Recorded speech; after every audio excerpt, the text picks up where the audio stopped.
മഴ തോരും മുൻപിലെ പുത്തൻ സ്റ്റോറിയിലേക്ക് ഏവർക്കും സ്വാഗതം. ഈ സ്റ്റോറി ഇഷ്ടപ്പെടുവാണെങ്കിൽ സബ്സ്ക്രൈബ് ചെയ്യാനും അതുപോലെ തന്നെ ലൈക്ക് ചെയ്യാനും ഹൈപ്പ് ചെയ്യാനും മറക്കല്ലേ. അലീന കൃഷ്ണമോളെ വിളിക്കുന്നുണ്ട്. വിളിച്ചിട്ട് പറയാണ്, മോളെ ഇനി ടെൻഷൻ അടിക്കണ്ട, അച്ഛൻ ഇപ്പോൾ കുഴപ്പമില്ല, അച്ഛന് കണ്ണു തുറന്ന് ബോധം വന്നതെന്നൊക്കെ അലീന കൃഷ്ണമോളത്ത് പറയാണ്. അങ്ങനെ കൃഷ്ണമോളെ സമാധാനിപ്പിച്ചിട്ട് ഫോൺ വെക്കുകയാണ്. എന്നിട്ട് നേരെ അലീന ബാലേന്ദ്രൻ്റെ അടുത്തോട്ട് ചെല്ലുകയാണ്. ബാലേന്ദ്രൻ അപ്പോഴും രോഗത്തിൻ്റെ കാര്യം ഓർത്ത് ആകപ്പാടെ ടെൻഷനിലാണ്. അലീന ബാലേന്ദ്രൻ്റെ അടുത്ത് പറയാണ്, അച്ഛൻ ഒന്നുകൊണ്ടും വിഷമിക്കണ്ട, നമുക്ക് എല്ലാം ശരിയാക്കാം അച്ഛ എന്ന് പറയാണ്. അപ്പം ബാലേന്ദ്രൻ പറയാണ്, എന്താ മോളെ ഈ പറയുന്നത്? രോഹിത്തിൻ്റെ കാര്യം ഇനി എന്ത് ചെയ്യും? അവൻ്റെ കാര്യം ആലോചിച്ചിട്ട് എനിക്ക് ഒരു സമാധാനവുമില്ല. അവൻ ഇത്രയും വലിയൊരു തെറ്റ് ചെയ്ത് എനിക്ക് ആലോചിക്കാൻ കൂടി വയ്യ എന്ന് ബാലേന്ദ്രൻ പറയാണ്. അപ്പം അലീന പറയാണ്, അച്ഛൻ ഒന്നിനെയും കുറിച്ച് ആലോചിക്കണ്ട, ഞാൻ നോക്കിക്കോളാം എല്ലാ കാര്യവും, രോഹിത്തിൻ്റെ കാര്യവും ഞാൻ നോക്കിക്കോളാം.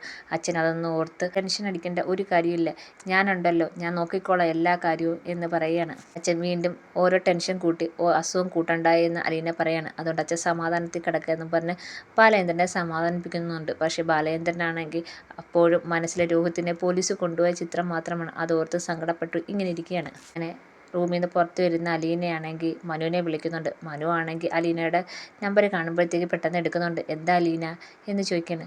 മനുവേട്ടാ, ഞാനൊരു കാര്യം പറയാനാണ് വിളിച്ചത് എന്നും പറഞ്ഞ് ദേഷ്യത്തോടെയാണ് പറയുന്നത്. എന്താ, നിൻ്റെ സൗണ്ടിനൊരു മാറ്റം ഉണ്ടല്ലോ എന്ന് മനു ചോദിക്കുന്നുണ്ട്. അത് ഇവിടെ ഒരു സംഭവം ഉണ്ടായി.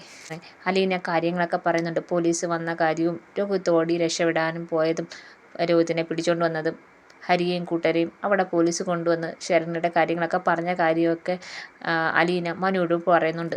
കേട്ട മനു ആകപ്പാടെ ഞെട്ടുന്നുണ്ട്. മനു ചോദിക്കുകയാണ്, എന്താ അലീന ഈ പറയുന്നത്? ഇത് സത്യമാണോ? പിന്നെ പറയാണ്, ഇത് സത്യം തന്നെയാണ്, പോലീസ് വന്ന് രോഹിത്തിനെയും കൊണ്ടുപോയിട്ടുണ്ട്. ഇതിൻ്റെ എല്ലാം പിറയിൽ മനുവേട്ടൻ്റെ അനിയൻ ആ ഹരിയാണ്. അവനാണ് ആ പെൺകുട്ടിയുടെ കാമുകനായിട്ട് അഭിനയിച്ച് ആ പെൺകുട്ടിയെ ആ ട്രാപ്പിൽ കൊണ്ട് പെടുത്തിയത്. ഇടയ്ക്ക് വെച്ച് മരുന്ന് നൽകി ആ കുട്ടിക്ക് ഒന്ന് പ്രതികരിക്കാൻ പോലും പറ്റാത്ത രീതിയിൽ ദുർബലപ്പെടുത്തിയെന്ന പോലീസ് പറഞ്ഞത്. അത്രയും ക്രൂരനാണ് മനുവേട്ടൻ്റെ അനിയൻ എന്ന് പറയാണ്. കേൾക്കുമ്പോഴത്തേക്കും മനുവിന് ഭയങ്കര ദേഷ്യം വരുന്നുണ്ട്, അതുപോലെ തന്നെ സങ്കടവും വരുന്നുണ്ട്. എന്നിട്ട് അവൻ ആളൊഴിഞ്ഞൊരു വീട്ടിൽ കൊണ്ടുവന്നിട്ട് അവൻ്റെ കൂട്ടുകാരും കൂടെ ചേർന്ന് കൂട്ടമായി ആ കുട്ടിയെ ആക്രമിക്കുകയാണ് ചെയ്തതെന്നാണ് പോലീസ് പറഞ്ഞത്. അതിനകത്ത് രോഹിത്തും കൂട്ടായിട്ട് നിന്നിട്ടുണ്ട്. അവൻ പറയുന്നത് അവനൊരു തെറ്റ് ചെയ്തിട്ടില്ല എന്നാണ് പറയുന്നത്. പക്ഷേ അവനും കാര്യങ്ങളൊക്കെ അറിയാമെന്നാണ് തോന്നുന്നതെന്ന് അലീന മനുവിനോട് പറയുന്നുണ്ട്. എന്തായാലും മനുവേട്ടാ, ഇനി ആരായാലും രോഹിത്തായാലും ഹരിയായാലും തെറ്റ് ചെയ്തിട്ടുണ്ടെങ്കിൽ അതിന് ശിക്ഷ അനുഭവിക്കുക തന്നെ വേണം.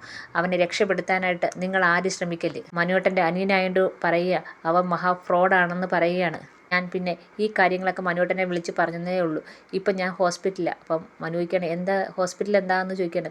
അത് ഇതൊക്കെ കേട്ട് മനസ്സ് തകർന്ന ഒരാൾ അവിടെ ഉണ്ടായിരുന്നു, എൻ്റെ അച്ഛൻ ഇപ്പോൾ സുഖമില്ലാതെ ഹോസ്പിറ്റലിലാണെന്ന് പറയാണ്. ഇത് കേൾക്കുമ്പോഴത്തേക്കും മനുവിന് വീണ്ടും ഷോക്കാവുന്നുണ്ട്. മകളിനിപ്പോൾ എങ്ങനെ ഉണ്ടെന്ന് ചോദിക്കുകയാണ്. കുഴപ്പമില്ല, ഇപ്പോൾ കണ്ണൊക്കെ തുറന്ന്, പക്ഷേ രോഹിത്തിൻ്റെ കാര്യം ഓർത്ത് ആകപ്പാടെ ആദ്യ പിടിച്ചിരിക്കുക, ഇനി എന്ത് ചെയ്യും എന്നുള്ള ഒരു ടെൻഷനാണ് അച്ഛന്. മാത്രമല്ല ആ കുട്ടി +2 പഠിക്കുന്നതാണ്, അതിന് 18 വയസ്സ് തികഞ്ഞിട്ട് പോലും ഇല്ലെന്നാണ് അറിയാൻ കഴിഞ്ഞതെന്ന് അലീന മനുവിനോട് പറയാണ്. ഇതൊക്കെ കേട്ട് മനു ആകപ്പാട് ഭ്രാന്ത് പിടിച്ചിരിക്കുകയാണ്. അങ്ങനെ അലീന ഫോൺ വെക്കുകയാണ്. മനു ആണെങ്കിൽ ഭയങ്കര ദേഷ്യത്തിലാണ്.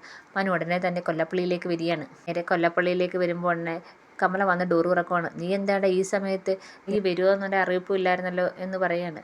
അപ്പം കമലയുടെ അടുത്ത് മനു ചോദിക്കുകയാണ്, ഇവിടെ ഓരോരോ സംഭവ വികാസങ്ങൾ നടന്നിട്ട് എന്നെ ആരും അറിയിക്കാഞ്ഞ എന്താ എന്ന് ചോദിക്കണം. അപ്പോൾ കമല ചോദിക്കുകയാണ്, എന്താ നിങ്ങളുടെ ഇളയ മോൻ എന്തി ആ ഹരി, അവനെന്തോ കൂട്ടുകാരൻ്റെ കൂടെ ഫംഗ്ഷൻ കണ്ട് പോയേക്കുവാണെന്ന് കമല പറയുകയാണ്. കൂട്ടുകാരുടെ കൂടെ ഫംഗ്ഷൻ പോയേക്കുന്നു, അവനിപ്പോൾ പോലീസ് സ്റ്റേഷനിലാണ്. ആ ഏതോ ഒരു പെൺകുട്ടിയെ അമുഖനായി നടിച്ച് കൊണ്ടുപോയി അതിനെ വഞ്ചിച്ചെന്ന്. ഇത് കേൾക്കുമ്പോഴത്തേക്ക് കമലയൊന്നും ഞെട്ടുന്നുണ്ട്. നീ എന്താ ചുമ്മാ ഓരോന്ന് ഹരിയെക്കുറിച്ച് കുറ്റം പറയുന്നത്, നിനക്ക് ഇങ്ങനെയൊന്നും പറയാൻ നാണമില്ലേ എന്ന് ചോദിക്കുകയാണ്. ഞാൻ പറഞ്ഞത് ചുമ്മാതൊന്നുമല്ല, സത്യമുള്ള കാര്യമാണ്. മാത്രമല്ല കടപ്പാട്ടൂരിൽ ആ രോഹിത്തിനെയും പിടിച്ചോണ്ട് പോയിട്ടുണ്ട്. അങ്ങനെയാണ് ഞാൻ കാര്യങ്ങളൊക്കെ അറിഞ്ഞത്. അലീന എന്നെ വിളിച്ച് എല്ലാം പറഞ്ഞായിരുന്നു എന്ന് പറയാണ്. അപ്പോൾ കമല പറയാണ്, ആ അലീന അവൾ ചുമ്മാ വിളിച്ച് പറയാണ്, ഹരിയെ എങ്ങനെയെങ്കിലും നാണം കെടുത്തണം, അതിന് വേണ്ടി അവൾ ഓരോ കഥയുണ്ടാക്കുക എന്ന് പറയാണ്. അപ്പോഴത്തേക്കും മനുവിന് ഭയങ്കരമായിട്ട് ദേഷ്യം വരുന്നത്. മിണ്ടിപ്പോല്, ഇനി ഒരക്ഷരം സംസാരിച്ച് കഴിഞ്ഞാൽ അമ്മയാന്നുള്ള കാര്യം ഞാനങ്ങ് മറക്കും എന്ന് പറയാണ്. ഇത് കേൾക്കുമ്പോഴത്തേക്ക് കമലയൊന്ന് ഞെട്ടുന്നുണ്ട്. നിങ്ങളുടെ മോനുണ്ടല്ലോ ആ ഹരി, അവനും അവൻ്റെ കൂട്ടുകാരും കൂടെ ചേർന്ന് ഒരു കുട്ടിയെ കൂട്ടമായി ബലാത്സംഗം ചെയ്തേനാ അവനെ പോലീസ് പിടിച്ചോണ്ട് പോയേക്കുന്നതെന്ന് പറയാണ്. ഇത് കേൾക്കുമ്പോഴത്തേക്ക് കമല ഞെട്ടുന്നുണ്ട്. അവനെ ഇത്രയും നാശത്തിലേക്ക് തള്ളിവിട്ടത് അമ്മ ഒറ്റയെത്തിയാണ്. അവൻ്റെ എന്ത് തെറ്റ് കണ്ടായാലും അവന് കുറ്റം പറയാതെ അവനെ പ്രോത്സാഹിപ്പിക്കും. അതിനനുസരിച്ച് അവൻ നാശമായിക്കൊണ്ടിരിക്കുകയാണ്. അപ്പോൾ എല്ലാം പൂർത്തിയായിട്ടുണ്ടല്ലോ. മാത്രമല്ല ഇതിൻ്റെ എല്ലാം മാസ്റ്റർ പ്ലാൻ അവനാണ് കാമുകനായിട്ട് നടിച്ച് ആ കുട്ടിയെ കൂട്ടിക്കൊണ്ട് പോയി അപകടത്തിൽ ചാടിച്ചത്. മാത്രമല്ല പോകുന്ന വഴിയിൽ ആ കുട്ടിക്ക് മയക്കുമരുന്നും കൊടുത്തിട്ടുണ്ടെന്ന് അറിയാൻ കഴിഞ്ഞ് എന്ന് പറയാണ്. കമല ആകപ്പാടെ ഞെട്ടുന്നുണ്ട്. മനു ആണെങ്കിൽ ആകപ്പാടെ വയലൻ്റായിട്ട് നിൽക്കുകയാണ്. ഇതുകൊണ്ടൊന്നും തീർന്നിട്ടില്ല, ഇനി വരാൻ പോകുന്നേ ഉള്ളൂ. ഇനി അവൻ എന്തൊക്കെ ചെയ്തു വിട്ടിട്ടുണ്ടെന്ന് ദൈവത്തിന് മാത്രം അറിയാം.